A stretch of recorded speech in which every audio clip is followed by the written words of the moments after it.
19 ఏళ్ల పోకిరి గురించి ఎవ్వరికీ తెలియని ఆసక్తికర విషయాల గురించి ఈ వీడియోలో తెలుసుకుందాం. వాస్తవానికి పోకిరి సినిమాని ముందుగా పవన్ కళ్యాణ్ తో చేయాలని పూరి జగన్నాథ్ అనుకున్నారు. కానీ పవన్ కు అప్పట్లో పోకిరి చేసే మూడ్ లేదు. దీంతో పూరి రవితేజ్ ని అప్రోచ్ అయ్యాడు. అతనికి ఈ సినిమా కథ నచ్చింది. ఆ టైం కి నాగబాబు నిర్మాణంలో పూరి నిర్మాణ భాగస్వామిగా ఈ సినిమా సెట్స్ పైకి వెళ్ళింది. ఉత్తమ్ సింగ్ టైటిల్ తో 2 రోజులు షూటింగ్ కూడా జరిగింది. కానీ కొన్ని కారణాల వల్ల ఆ సినిమా కూడా ఆగిపోయింది. ఆ తర్వాత పూరి సూపర్ చేశాడు. అది యావరేజ్ గా ఆడింది. పూరి హవా ఆ టైంలో కొంచెం తగ్గింది. దీంతో స్టార్ హీరోలు అతనికి ఛాన్సులు ఇచ్చేందుకు సిద్ధంగా లేరు. ఈ క్రమంలో సూపర్ లో సెకండ్ హీరో టైప్ రోల్ చేసిన సోనూ సూద్ ని హీరోగా పెట్టి ఉత్తమ్ సింగ్ చేయాలనుకున్నాడు పూరి. కానీ ఆ టైంలో సోనూ సూద్ కు వరుస సినిమాలో అవకాశాలు రావడంతో అతను చేయలేను అని చెప్పి తప్పుకున్నాడు. అప్పుడు దాదాపు ఈ కథని పక్కన పెట్టేయాలని పూరి డిసైడ్ అయ్యాడు. అలాంటి టైంలో త్రివిక్రమ్ సజెషన్ తో చివరి ప్రయత్నంగా మహేష్ బాబుకు చెప్పి చూడాలని భావించాడు. అతడు సినిమాతో హిట్ కొట్టాక వెంటనే సైనికుడు సినిమాను మొదలు పెట్టాడు మహేష్ బాబు. కానీ కొన్ని కారణాల వల్ల ఆ సినిమా షూటింగ్ హోల్ లో పడింది. దీంతో మహేష్ బాబుకు కొంత గ్యాప్ దొరికింది. అదే టైంలో పూరి జగన్నాథ్ వెళ్లి మహేష్ బాబుకి కథ వినిపించాడు. ఉత్తమ్ సింగ్ అనే టైటిల్ కలిసి రాలేదు అని భావించి పూరి పోకిరి అనే టైటిల్ తో ఈ కథని మహేష్ బాబుకి వినిపించాడు. పూరి నేరేషన్ కు మహేష్ ఇంప్రెస్ అయిపోయాడు. ఈ సినిమా కోసం మహేష్ బాబు 45 రోజులు కాల్ షీట్లు ఇచ్చాడు. ఇక పూరి స్పీడ్ తెలిసిందే కదా. మహేష్ బాబు ఓకే చేసిన వారానికే సినిమాని సెట్స్ పైకి తీసుకెళ్లిపోయాడు. హీరోయిన్ గా మొదట కంగనా రనౌత్ ను అనుకున్నాడు పూరి జగన్నాథ్. కానీ ఆమె ఆ టైం కి తెలుగులో సినిమా చేయడానికి రెడీగా లేదు. తర్వాత సూపర్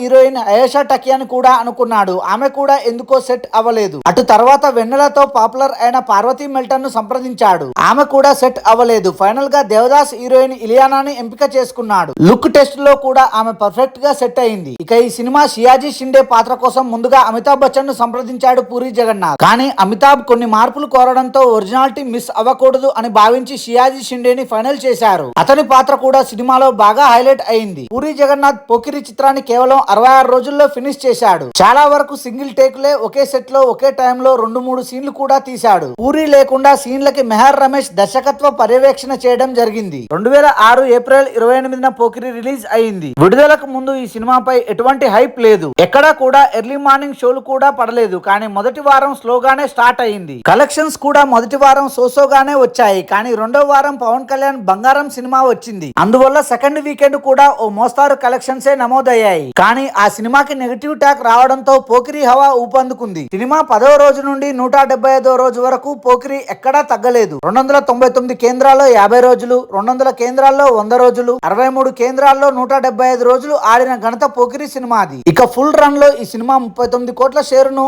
66 కోట్ల గ్రాస్ ను కలెక్ట్ చేసి తెలుగులోనే కాకుండా సౌత్ ఇండియా ఇండస్ట్రీ హిట్ గా నిలిచింది. Thanks for watching this video. For more interesting videos please do subscribe.